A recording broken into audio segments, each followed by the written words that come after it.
Sometimes we have to give or receive bad news at work. Even if you're really kind of grown up about it, it's still a difficult thing to hear. So to give that information is equally difficult, I'd say. It's important to remember that you're talking to a real person and this bad news is going to affect them in a personal way, and you have to take that into account rather than just following business kind of speak. In this episode of Office English, we're talking about the language of bad news. Welcome to Office English, the podcast where we discuss business language to help you succeed at work.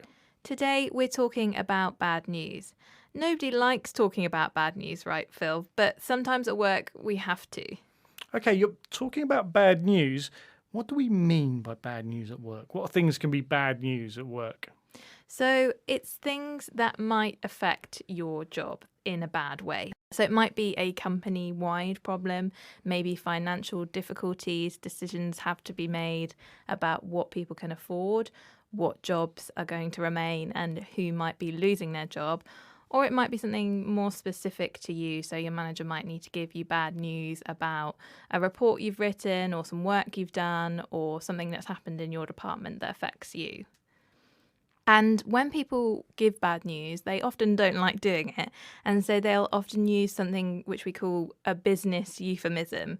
And that means sort of a word or a phrase which sounds innocent, sounds harmless, but actually could mean something quite bad or serious. So they're trying to hide the bad news from you or make it sound like a positive thing when it might actually be bad for your future at the company. So, in this episode of Office English, we're going to look at some of these business euphemisms so that you can recognize bad news. And we'll also talk about some phrases you can use if you need to deliver bad news to somebody else. Right, let's start with recognizing bad news. How do managers talk about problems at work, Phil? What phrases should we look out for? Yes, keep your ears open for some of these phrases. Like, if you hear about budget cuts, there's often consequences to that, aren't there? Yeah, budget cuts means less money, which means probably fewer things that can have money spent on them. You mean fewer things like fewer people sometimes? Sometimes, yes. Fewer projects, fewer people. Another one is something called headwinds. So if people talk about financial headwinds, that means basically forces that are stopping the company from making as much money as they might like to make. Sounds like something from sailing, that one, headwinds. Yeah, I think it probably is a metaphor. Also, you'll often hear of companies talk about needing to make efficiencies. What do they mean by that? Well, it's similar to budget cuts. Making efficiencies means spending less money to get the same amount of work done, which sometimes means fewer people to get the same amount of work done. Yeah, so a lot of these, I mean, they don't have to be, but they often do mean that there's going to be fewer people working at the place that you work, which could be bad news. And these euphemisms carry on because we actually have euphemisms that specifically mean people losing their jobs, but we perhaps don't want to say that. So we can talk about downsizing. How is downsizing made? Where is that coming from? So if we downsize something, we make it smaller. This is quite an American term, I think, an American way to say that the company is going to change and there will be fewer jobs at the end of the process. So downsizing means the whole workforce gets smaller. Yeah. Another one we use is restructuring. So the word restructuring, changing the structure of something, we might not think that would necessarily mean that there would be people losing their jobs, but it usually does. Restructuring is a euphemism for we are going through a process where there will be fewer people working here.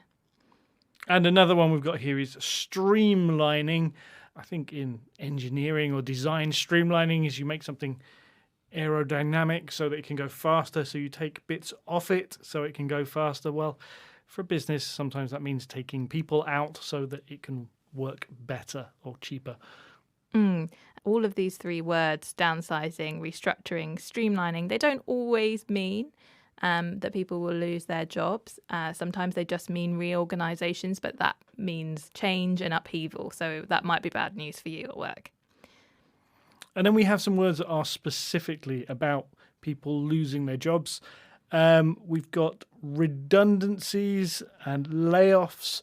What's a redundancy? What's the difference between being made redundant and getting sacked, for example?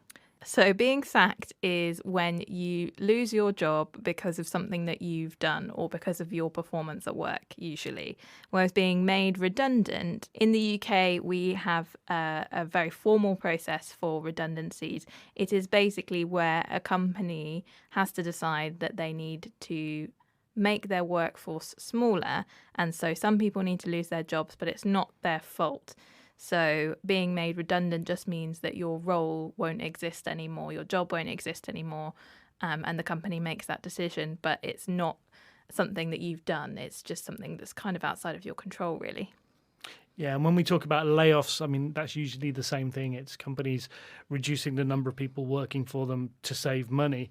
What about this expression, to let someone go? What do you think of that expression? This is sort of a phrase that we use to say that somebody has to lose their job. It's another one of these euphemisms. To let someone go is almost sounds like you're doing them a favour, when actually you're saying that they can't work here anymore for various reasons.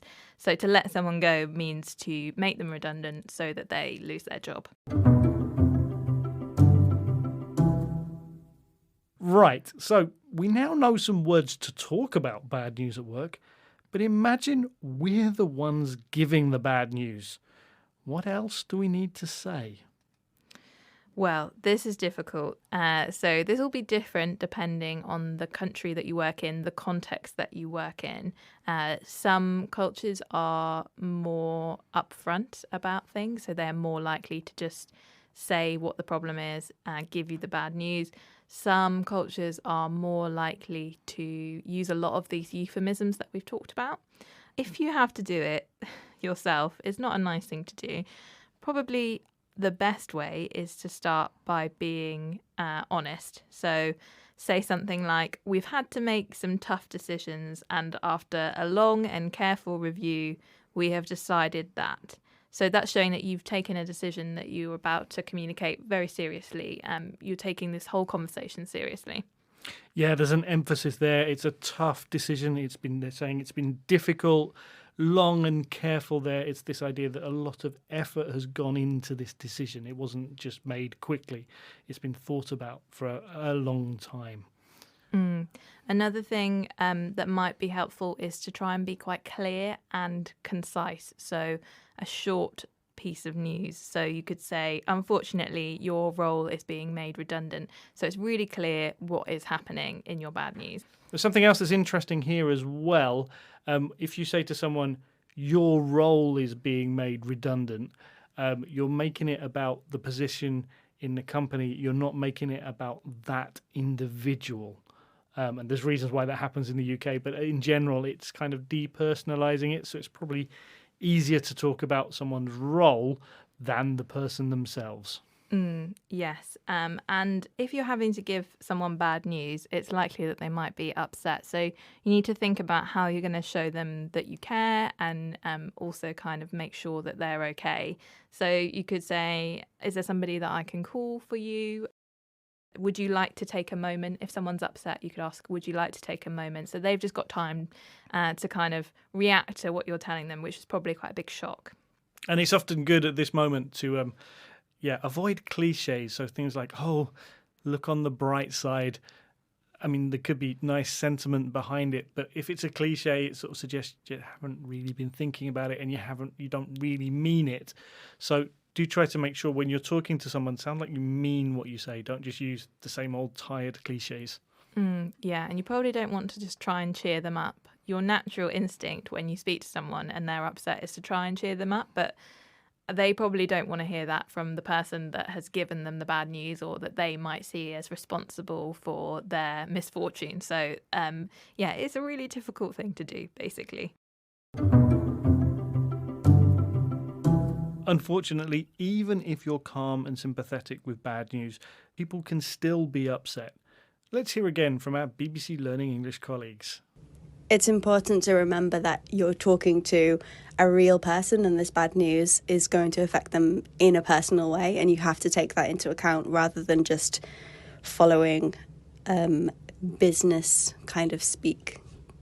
I think there's a temptation to say to someone that something isn't maybe as bad as it is, and that makes the whole situation even more difficult. I think you need to be upfront with someone, even if it's difficult, because otherwise you're just kicking that can down the road and they'll have to deal with it, possibly even bigger problem later on.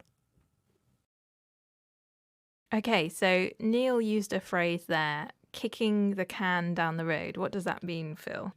It's a metaphor, and it means that instead of dealing with something that you need to deal with now, you put it off until some time in the future. But if we go back to the metaphor, instead of picking the can up and throwing it in the bin, you're kicking it further down the road, so you'll just have to do it later on when you get to it. Yeah, the problem doesn't go away, so you're sort of delaying it rather than solving it. And I think this is where, as we said earlier, it's important to be clear when you're giving bad news. So you don't want to leave the conversation, either if you're giving bad news or you're receiving it, and what needs to be communicated hasn't been communicated. So it's important to be clear and not kind of hide too much behind euphemisms and phrases that aren't clear about what actually needs to happen.